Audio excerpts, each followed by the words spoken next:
Oh, shit. Hi. This is a banjo. I like it a lot. First display we have today is a classic. It's actually much deeper than most people actually think what we're dealing with here. What we're dealing with here is actually, as you can see ever so intently with his eye contact to the mask, is him reflecting the essence and the elements of him growing up. What this mask represents is his adolescence, his childhood coming to an end, his jubilescence, his youth, his all of that, This mask represents essentially the symbolism of the death of the boy, Billy Joel, and it signifies the birth of the man, as you see with the boxing gloves, which is representative of how he had to fight and claw his way from the bottom of the San Francisco streets to get to Madison Square Garden to book his once-a-month show, whatever the hell it is. And it's also doubling down on the returning to adolescence theme. Well, not theme per se, but example, his picture, whatever, album art, by choosing his childhood home bed, and that's one hell of a picture, and that's all I can say about this album. The next release we have actually, corresponds a lot with recent times and news, particularly with the, Defense Department and essentially admitting to USOs and UFOs being a thing. This is an actual cover of the Apollo 18 mission when they were testing before they actually launched it, when they were doing deep sea missions to make sure the vessel, the LEM, I believe they called it through the whole Apollo program. Somebody will correct me if I'm wrong, but this LEM had to be pressurized. They wanted to go into the craters of the side of the moon, so they decided to go underwater, because that's, as far as we knew at the time, the only place where the barometric pressure would be anywhere close to what is in space, obviously. So when they were down there, NASA and the rest of the corresponding governments, they were in Antarctica, where it's debatable, if you listen to Admiral Byrd, that, once he flew over the Great Ice Wall, he found many continents. But he also believed the Earth was flat, so, there's two things that are true in this world, the shape of the Earth and my bald spot, and I'm pretty sure the bald spot's there, and I'm pretty sure the Earth's round. But this is what they found when they were about, 28,000 million leagues under the sea, or about 90,000, I think it was about 90,000 leagues under the sea, actually. They found a giant squid and a giant whale. Just for comparison, this thing was like the size of a fucking Chevrolet Silverado from the early 80s, so this is no small vehicle, maybe even 90s. Somewhere between an Explorer and a Expedition V10 third row is the size of this vehicle. So these things just must be massive in size. And I am really glad we just bombarded them with nuclear radiation. So you've seen many unboxing reviews, regular reviews, done product reviews, but today we're going to bring a new type. Shampoo reviews. First, we're going to start Head and Shoulders Nourishing Care. This is a daily hair and scalp conditioner that's supposed to nourish the hair from the root to the tip. It's infused with lavender.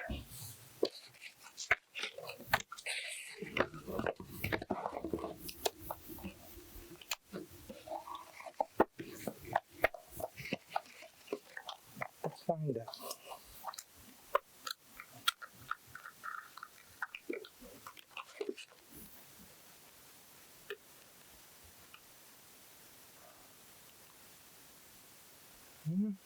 Yeah, no, that That sounds like something you could use lavender, all right.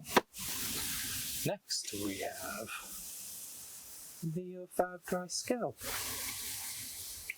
This is Soothe Relief plus almond oil. Almond oil is paraben free with a 5 vitamin formula. It doesn't say what it smells like.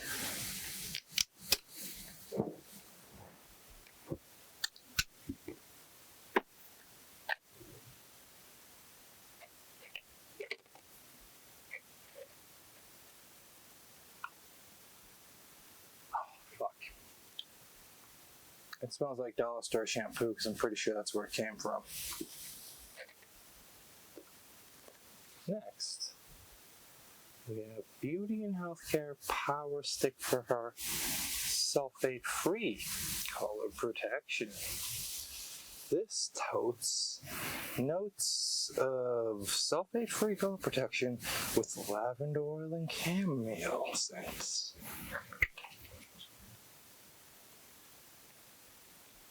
Purple.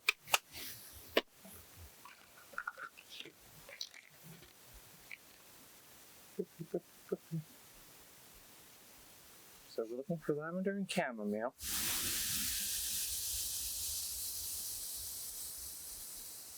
Oh, 100%. Next, something called African Pride. I'm relatively new to this product. I picked it up because, well, quite frankly, it looked like it could do the job. And I loved the name. And it smells like bubblegum. And it keeps my hair relatively nice. But it's very, as you'll see, liquidy.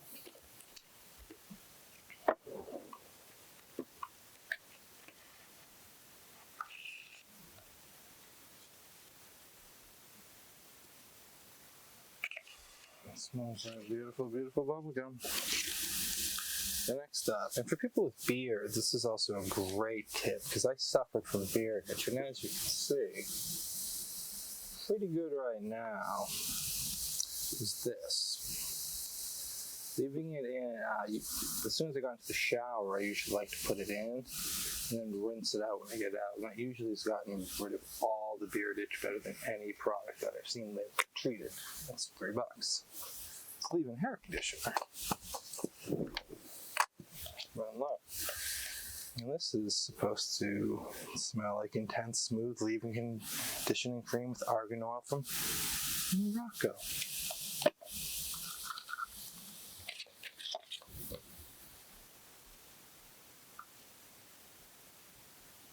I have no fucking clue what it smells like, but it smells like.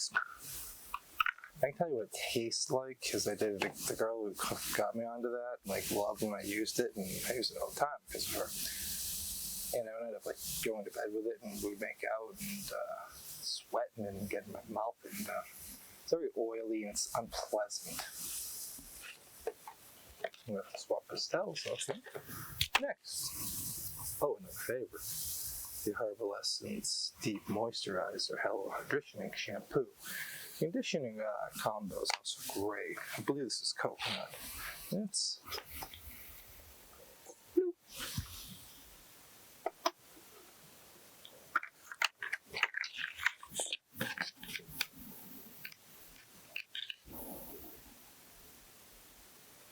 Smells like coconut. It's a new pickup recently. Tea tree plus hemp seed oil, 2-in-1. Revitalizing shampoo and conditioner. But it does not contain CBD or THC. Alright. Like $1.20. Great consistency. Feels like loopy more than I like.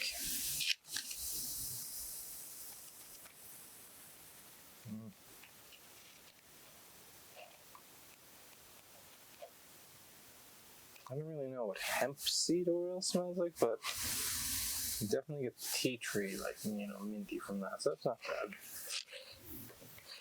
Second to last, There's more Dollar Tree products.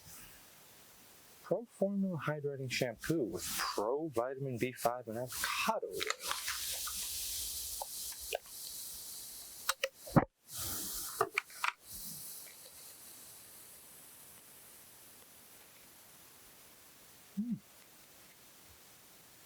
Definitely does not smell like avocado. Have you ever had like a product labeled fresh or water, even sometimes agua, and it's just like, the scent of, borderline spring breeze type, like fabric fresh, that's what that smells like.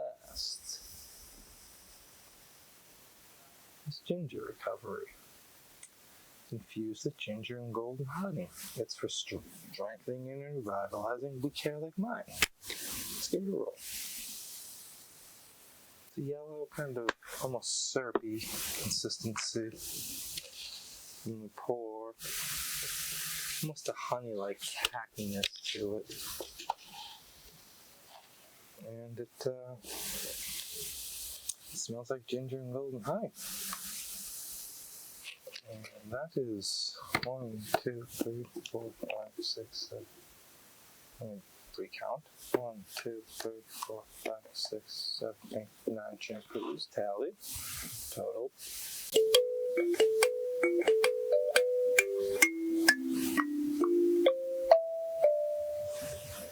Oh. Now the next record actually is one of the most disappointing in this series that I will do today. It's one of the most misrepresented album covers of all time. People think it's about violence. They even get the name wrong because they're too lazy to make the case to obviously 100% fully invest in the research. We're not talking red snappers or rocket science here, guys. It's basic Google search.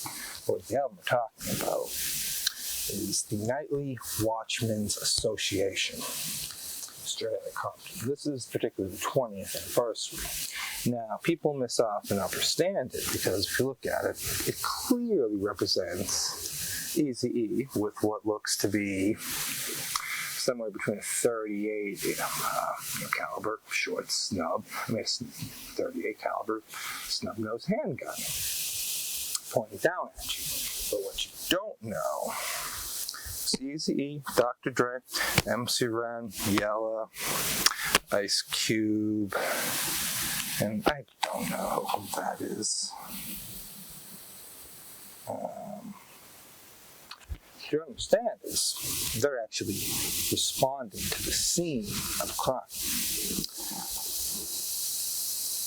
It was a hit and run. This guy on a motorcycle, he was just trying to take a left turn onto fucking Winthrop Street to go to Friendly's, just trying to do his thing, go to Winchester. And he got pegged by a guy driving some dumb Jeep thing. I don't know, the only witness was some dog owner in a Subaru. Looked the conservative type. Definitely never fired a gun, let alone on 5. But he didn't do anything because the Neighborhood Watch Association, aka the Nightly Watch Association, came along to save the day. Man didn't need that much help. He just kind of got some road rash. He was smart enough to wear a helmet. But unfortunately, since he had a helmet on, he had a GoPro, and that's where this picture originates from. So we're actually looking at the GoPro footage from his helmet cam before he took it off. And Eazy-E is only holding the pistol because there was so much blood and guts, even though the guy pretty much walked away fine, should have died. Eazy thought the guy would need to get put out of his misery. From all the times Eazy did serving in Vietnam, the 3 Purple Hearts, Medal of Honor, all of that he fought over there, and subsequently left because he ultimately wasn't a militaristic man, didn't believe in trophies. These aren't my words, these are Eazy's. You can look them up, they're in the Strata Compton documentary. Thought he had to put the finishing nail into this man.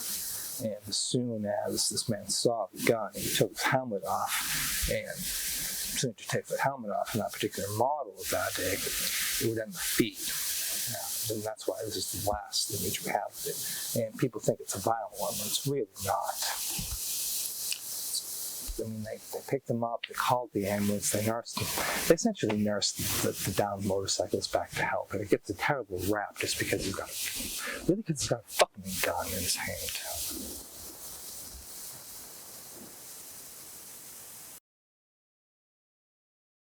Now, the next one is one of my personal favorites, but it's also a little shocking simply because of its pure historical nature. It was taken around 1944, I believe. And the only way I can keep track of this is the pennies, because everybody knows in 1943 we didn't have enough copper to make pennies, so they're nickel and zinc plated. It's often called silver pennies, but they're not. They're really, really common, by the way. It's the copper ones you want. Those will sell for six figures if we're talking. Grace and Carl's coin collection here, but I would need to do that any go at a time if the segment's requested. But this piece is historic because it's right after one of the biggest calls that Harry Truman had obviously signed to end World War II. This picture was taken in Hiroshima after the drop. It was actually taken at a theater, a play. If I was, Broadway opera in Hiroshima, however you want to say it, it'll get corrected either way, so it doesn't really matter. But as you can see, the details of the city, the destruction, how much damage this weapon, one greater than any of us have ever seen, this Xanadu of death, that brings a man's heart closer to just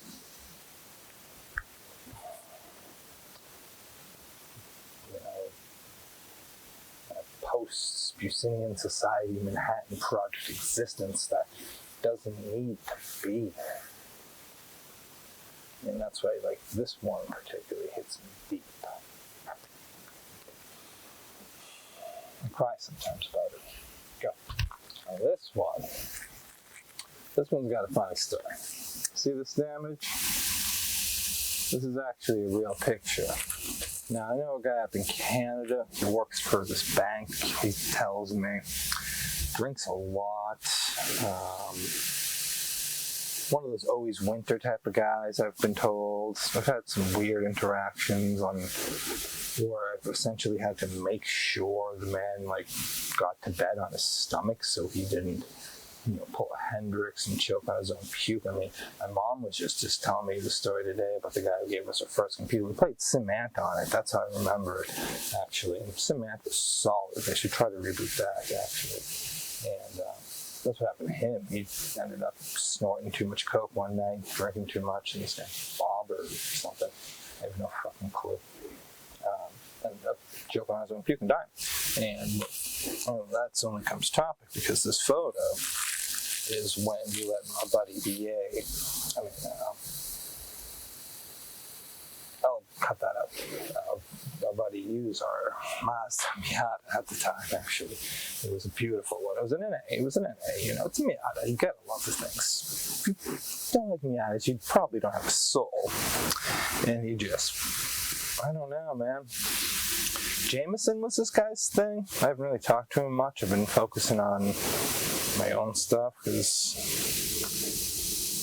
I don't know how professional people like Podcast Jesus actually can handle their shit, because even these people are kind of that's what you sign up for. So we let him use the Miata, and being a big Jameson fan, we would actually water it down. We would bring two 750s, 1.5 liters of whiskey. But in reality, it would be about 1.2, and we would just water it. Usually doesn't know. But this motherfucker, this one time, brought his own bottle too. So now we're talking 2.25 liters of Jameson. 8 hours. It was all it took. Never seen anyone drink like this. And before we could tell him we need the keys, He was in the Miata, which wasn't ours. It was our Aunt Tony's. She never talks to me to this day. He is still very upset with me. Just whips the Miata into the back of this fucking car. This little old lady, all she's doing is actually pulling out her groceries, and that's why there's so much damage, and, particularly with the fender there popping up, is because the trunk was kind of open. That's why the trunk lid itself is in good condition, because he just hit it right on, almost killed her. I'm glad they took away his license for 5 years. I'm glad he's going to need an on-start for at least 5 more years. Like, this could have been so much worse. But it makes one hell of an album cover, and that's the true story behind this piece of music.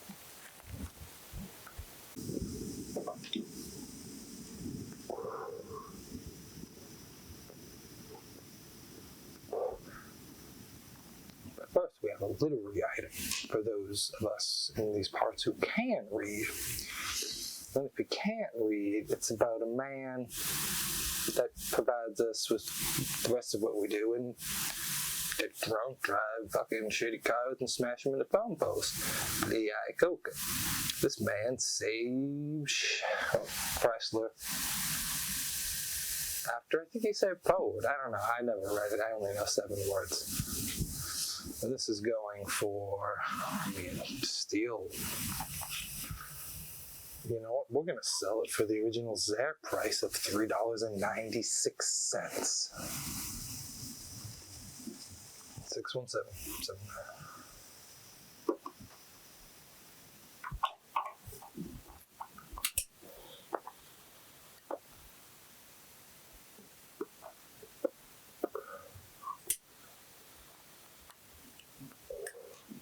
The next lot was so graciously given to us to be a donation. It's the perfect thing if you're the type of intern who wants to build a deck.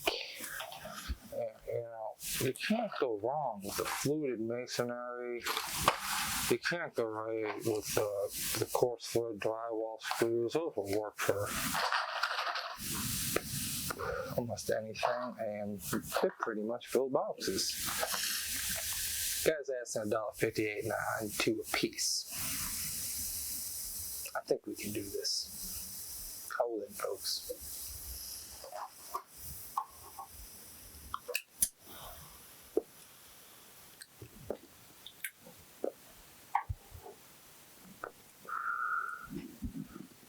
The next item on the list, well, shucks, it shouldn't even be here.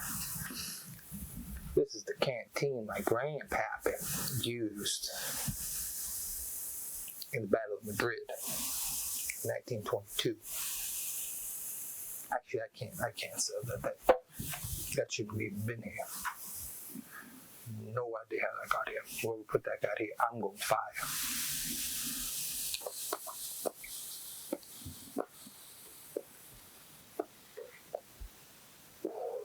Next, we have special item.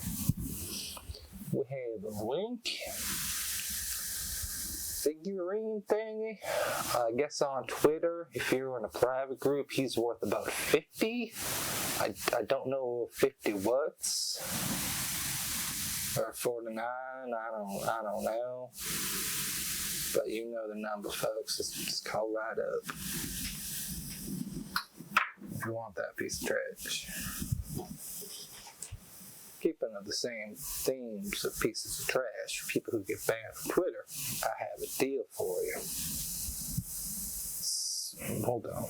Not 1, not 2, not 3, not 4, not 5, not 6, but 7. Count them, 7 burner phones. You can't get this deal anywhere else. You couldn't even go to the store and buy 7 burner phones. Even if you did buy 7 burner phones, you would have been buying 7 burner phones, which would cost way more than this bundle of 7. You know the number, folks. This deal's not going to last at the rate that some of these guys keep getting banned off of Discord and Twitter. And granted, almost all of it's their own fucking fault because of their own stupid fucking opinions that they're too afraid to fucking say anywhere else except in the darkest corners of the internet. But I'm preaching to the blind. Next we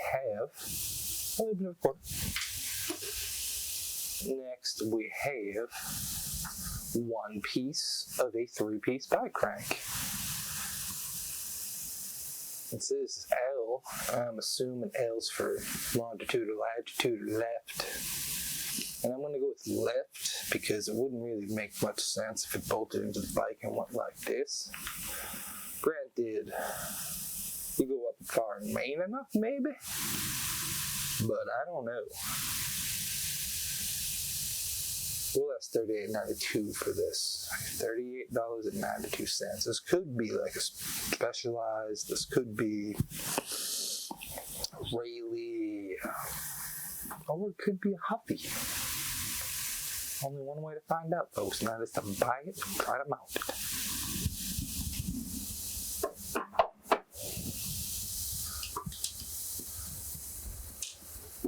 The next item is actually a 2-piece.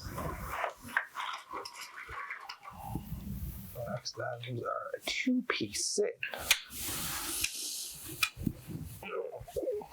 Heavy. We have 24-inch bolt cutters, flatly used. Jaws aren't in perfect shape, but they're pretty good. And then this beautiful pair of Lightnings. These are, you might be able to turn off a power station with these. They're so damn large or something. I don't really know why my daddy had them. To be completely honest with you, I think my pappy stole them from one of the shops he was working at before he died. It is mine now, but those are going for $892.16 is the current bid from a gym in Wisconsin.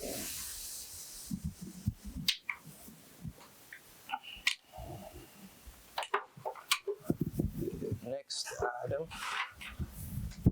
suspenders, is a cheap belt sander. That's really all there is to say about that. That's going, well, yeah, for $20 less than it was bought for, so that's going for $79.22.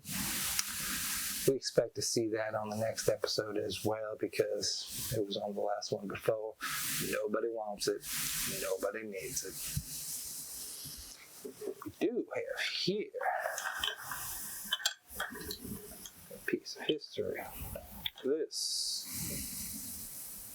is a Stewart warning signal. Long story short, when I traced it back, it goes to like a steam engine, car vehicle or something. It's from like 1930 to 1934. It's just a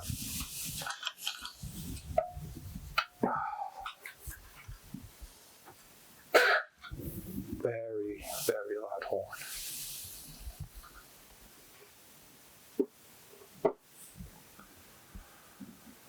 Well, we did get 2 last minute items. This beautiful video cassette player. It's missing its cover, as you can tell, and it doesn't work. Well, I mean, it does work, but it works in the way that, toilets work. You take a shit into it, you take a piss into it, whatever it does. It takes your waste and gets the fuck out. This is just a waste at this point. I don't know if we can really be done with it. But if you're the tinkering type, 2222, get your tinkering on night, baby.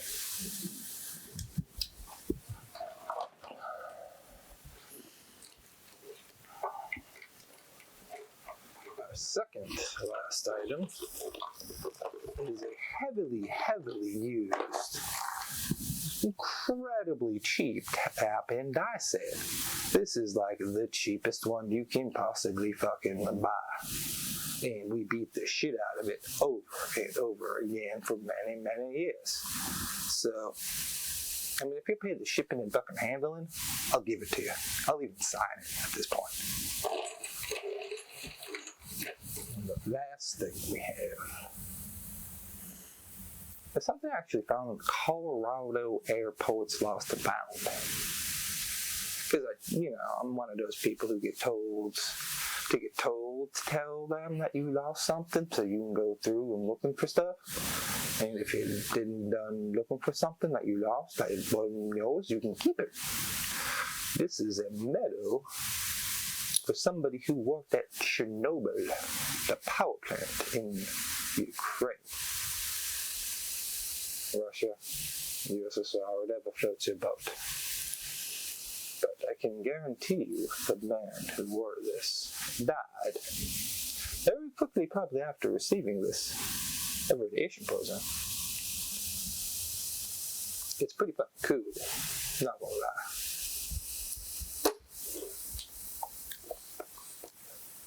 My pop is out, and we are out of time, items, money, and thought. I will catch you all next week with more weekly discount deals with Dave Dollar Bills. This one is also incredibly overrated, kind of like the Night Watchmen's Association, like level album. Most of us know it is Abbott Road. I'll tell you what's really going on here, and they even admit it now. Well, half of them admit it now, because amazingly, the dumb drummer here is still alive, and the only real talent had brain cancer. Had his brains blown out before they could get cancer. Still kicking. Amazingly, Scottie Pippen here is still kicking alive. We don't know how. But as you can see then, as you can see now, they're not just walking across the street for scenery. They're on a mission. Like, if you look at these men's face, you can tell they're on a mission. And that one mission is methadone. I mean, this man, Scottie Pippen, is not even wearing his shoes. He wouldn't even walk around the house without his shoes on, and he's crossing bare streets. You know he's in the need for a fix. He's probably going to shit on a Kennedy's lawn in Beacon Hill if he has the chance. He might even. I mean, he's sweating. Jean denim everything is just a sign of methamphetamine user. I mean, it's rain and snow. And really, who knows? He's probably on everything. But, no, they're not. They're just not walking across the street. This is not, signifying that Scottie Pippen died around Rubber Soul or whatever. No, this is, a candid shot of the band by Phil Spector himself, actually, of them on a walk to Methadone Mile, because their normal guy, Billy Prescott, wasn't around at the day. And it's just terrible what happened to half the band. I mean, the egotism and just eventually nihilistic tendencies of being the greatest band in the world. We'll make you start a band called Wings. Wings kind of fucking rock at times. Except for Linda. Linda was always flat, I found. But you could play a keyboard enough. It's no quantum physics or the weak type of keyboard. It's just keyboard. It's pretty good. Really like the song Jet. But Martin McDeer is also one of my favorite Beatles songs. So I mean, Paul wants to write about a dog. He can do it. But that's a little interesting tidbit, though. No, they're not crossing the street just for fun. They're crossing the street to defecate on lawns and get high on methadone, methamphetamine, any of the dones and means or F's and things that somebody that could live in Lynn would use and would probably be named J. To be honest, it's despicable. Now this scam might not be a lot. I Am the Spaceman by Christopher Bell. This is the first time it came out. He was in the band Big Star, which is most commonly known for the intro to that TV show, that 70s show, you know.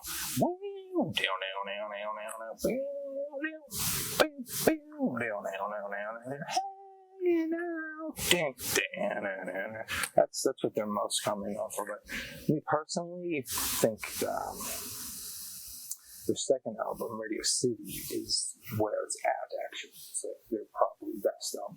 Band Big Star themselves only put out 3 before, well, people started dying off. First, it was, I believe, the drummer, and I believe he killed himself. Chrissy here, I believe, died of a traumatic brain injury induced by a motorcycle accident. I could be wrong. I'm sure I will be corrected. But this is actually not Chris Bell. This is Johann John Stevensberg. He was the 3rd man to climb Everest in denim.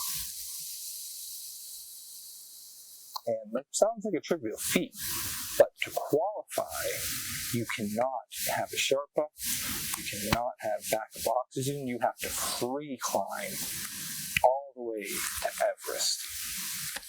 And this is his journey. He ultimately died less than 30-40 minutes into the adventure. Like, he just got all of his gear on and slipped.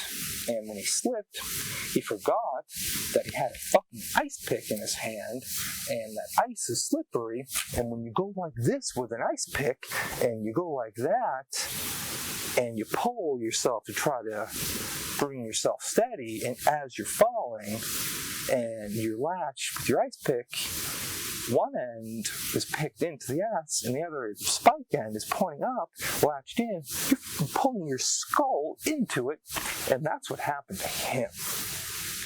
And this is probably the only photo of him, that crazy European climbing.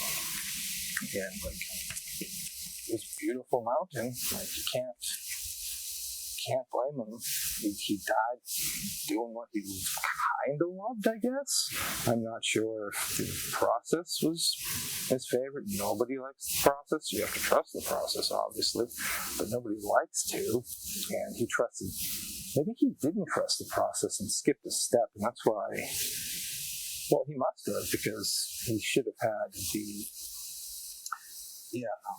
Not insoles, obviously. They're like outers. Clip-on things that go in your shoes that have spikes, kind of like treads, like snow chains. Like, you should have had those on, so you shouldn't have slipped. So he obviously was like trying to weight reduce or weight save or something, and something was terribly wrong, because that's just like that one nice, ballerina hockey guy thing player. I don't know what you call the sport. I'm not a big fan. Who got the jugular sliced open. Saw the clip. It's pretty brutal. I believe I showed it to one girlfriend, and now we don't even talk shortly after that. And that's probably part of it. Well worth it. I mean, I'm then you gotta shed some dead weight, I figure, But that was many years ago.